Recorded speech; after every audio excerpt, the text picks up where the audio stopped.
Hello, Tiger fans. Darren Whittick with the Tiger Club of Kansas City, here with Soren Petro from 810 WHB, the program in the afternoon. Soren, you come every year, and thanks for doing it. Great to spend your lunchtime with us. Thanks for having me. It's always a privilege to be down here. Great fan base, the Tigers. All right. Big game, biggest game since 2014 coming up for the football Tigers. What are your thoughts? You know, I expect Missouri to play well. I think, they've been building to this moment. I think they're a team that can run the football. They've got a quarterback that makes good decisions. They got a quarterback that's a multi-dimensional threat. I always love a quarterback that can run. And I think defensively, they've got some big boys up front where they can play with Georgia. Listen, they almost beat Georgia last year. So I have this theory: you can play up a certain level, you can play down a certain level. If Georgia plays its best game, I don't think Missouri wins. But I don't know that coming off the cocktail party in Jacksonville that Georgia's necessarily suited to play its best game. If Missouri plays its best game and Georgia's off a little bit, I think Mizzou can win, and I expect Mizzou to play a competitive game.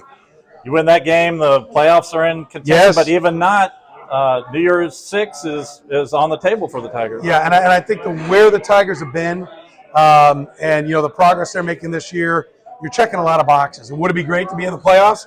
Absolutely. And should Tiger fans be dreaming that? Of course. All the way up until the gun sounds and you don't beat Georgia, that's what Tiger fans should be thinking about. And that would be great. That would be an incredible accomplishment.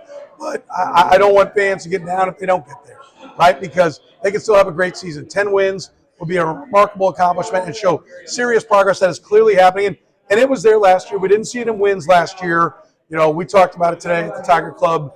3 games that really should have gone their way. They could have been a 9-3 team last year. So 10 wins would be a lot more progress and a great accomplishment. And who knows? Maybe the sky's the limit. You mentioned it in your talk today to the club.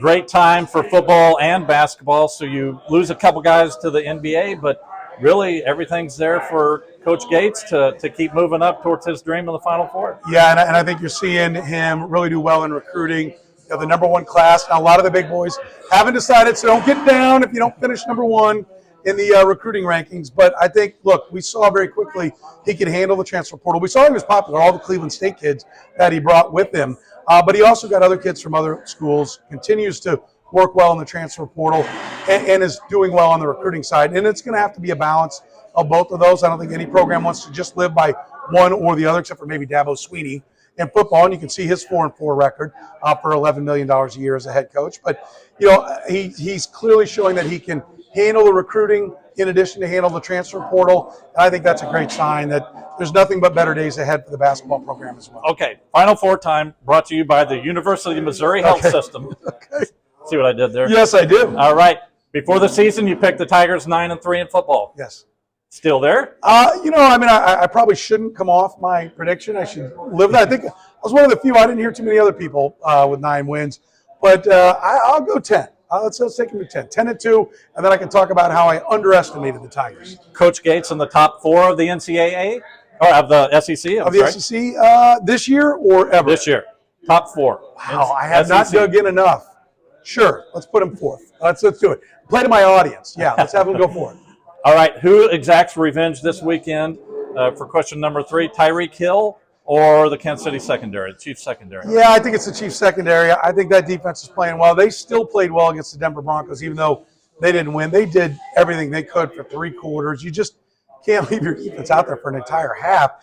And even then, the 3 scoring drives for the Broncos were 50, 39, and 10 yards. That's not going to happen again. Patrick Mahomes isn't going to have the flu again. The offense will do better, give them more time on the sideline. Tyreek Hill's been battling a hip injury of some kind. Yeah, I think it's the Chiefs secondary because there's no weaknesses there. Tyreek Hill will get a couple of catches. The Chiefs secondary will win overall. The Chiefs will win overall. And finally, the World's Journalism School is located in Columbia, Missouri, or Syracuse, New York?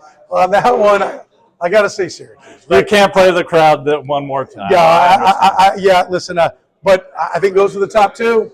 Absolutely. And if I'm wrong, then I'm second, right? And I'll take that anytime. Soren, thank you for your time for coming out to lunch. We really appreciate it. You bet. Tiger fans, next week we'll have Blair Kerkhoff from the Kansas City Star. So we'll see you at the Westport Flea Market next week.